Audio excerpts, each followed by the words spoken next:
Welcome to the Tech Egg. Don't get scrambled. Enjoy the video. In this video, I will explain how to play War Thunder. First, download the game and complete the initial tutorial missions. This will introduce you to the basic controls and mechanics for your chosen vehicle type.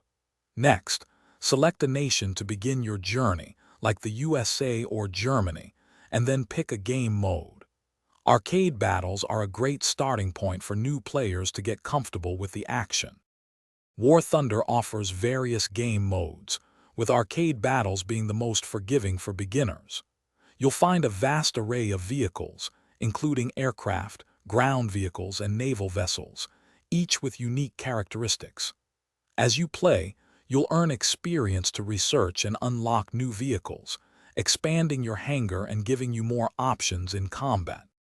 When engaging enemies, try to aim for critical components like engines, fuel tanks, or ammunition racks for maximum damage.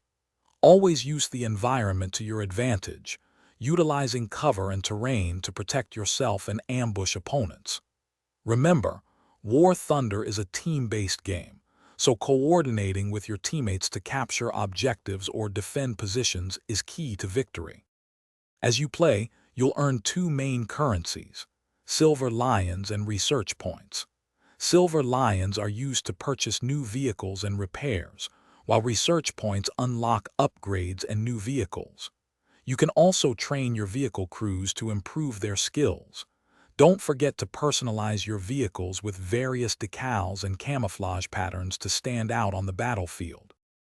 Thanks for watching. Consider subscribing if I helped unscramble your problems.